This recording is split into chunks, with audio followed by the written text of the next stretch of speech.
हम लोग जनता से अपील करेंगे कि वहाँ भाजपा आरएसएस को एनडीए को हराया जाए। देखिए नीतीश जी टिकते कहाँ हैं, हर सवाल पे भाजपा के सामने नतमस्तक हो जाते हैं। सरकार की कोई पॉलिसी नहीं है, बिल्कुल बाढ़ आती है तो सोचते हैं और राहत के नाम पे लूट चल। नेशन देख रहे हैं, मैं हूँ आपके साथ वंदना। पंचायती चुनाव को लेकर के घोषणा कर दिया गया है। बीजेपी लगातार अपने उम्मीदवारों के सपोर्ट में है और उनको सपोर्ट कर रही है।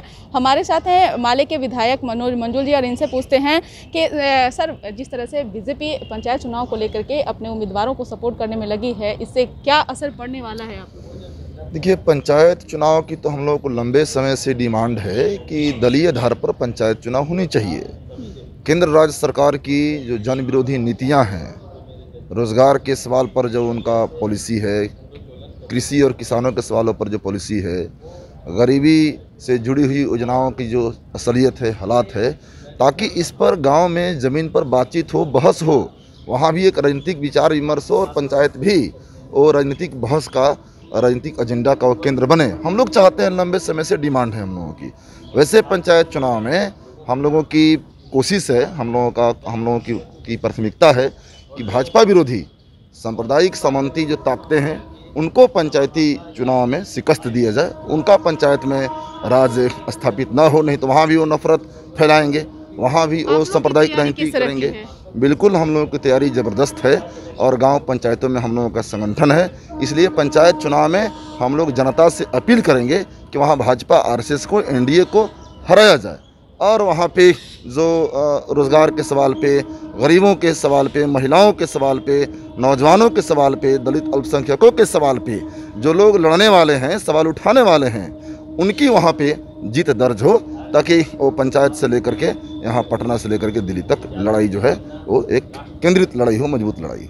जातीय जनगणना को लेकर के नीतीश कुमार अब अपना जो है वो ये बदल दिए, स्टैंड बदल दिए हैं। उन्होंने कहा है कि जो प्रधानमंत्री जो भी फैसला लेंगे हम उस पर अमल करेंगे। देखिए, नीतीश जी टिकते कहाँ हैं, हर सवाल पे भाजपा के सामने नतमस्तक हो जाते हैं। इन्होंने अमीर दास आयोग को भंग कर दिया बीजेपी के दबाव में, सामान्य स्कूल आयोग प्रणाली के सिफारिशों को इन्होंने कूड़ेदान में फेंक दिया बीजेपी के दबाव में, भूमि सुधार आयोग के सिफारिशों को इन्होंने कूड़ेदान में फेंक दिया बीजेपी के दबाव में।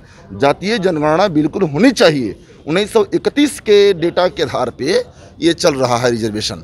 इसलिए जब सोसाइटी में कास्ट है, जाति है, जातीय व्यवस्था है, तो जातीय जनगणना होनी चाहिए ताकि लोगों को सही जो उनका हक है मिल सके। अभी भी 1990 में ओबीसी का रिजर्वेशन लागू हुआ तो अभी 27% मिला कहाँ, अभी मिला कहाँ। इसलिए रिजर्वेशन तो ऐसे भी ये लोग डाइल्यूट कर रहे हैं। जो प्राइवेटाइजेशन हो रहा है एजुकेशन का, हेल्थ का, रेलवे का, बैंकिंग का, तमाम सरकारी क्षेत्र का, तो उसमें रिजर्वेशन कहाँ है। इसलिए जो रिजर्वेशन है वो प्राइवेट सेक्टर में भी लागू हो और कास्ट सेंसस हो, बिल्कुल ये हक है।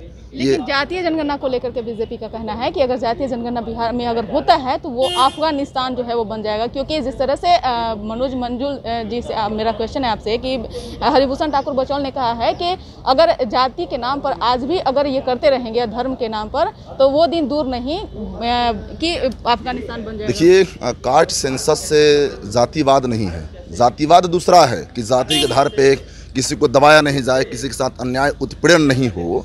जाति के आधार पे समाज में उसको बराबर जो है हैसियत आप रखते हैं, वो एक अलग है, वो जातिवाद है। लेकिन जाति के ही आधार पे 1931 में ये के आधार पे सब रिजर्वेशन वगैरह हुआ था। इसलिए जाति जनगणना होता कि कौन कास्ट कितनी संख्या है और उसकी हालात क्या है, उसकी सामाजिक, उसकी आर्थिक, उसकी राजनीतिक, उसकी शैक्षणिक, उस नौकरियों में कितनी है, उसकी हालात क्या है। अभी भी सेंट्रल स्थिति में, अभी भी सेंट्रल यूनिवर्सिटीज़ में ओबीसी, एससी, एसटी कितना है।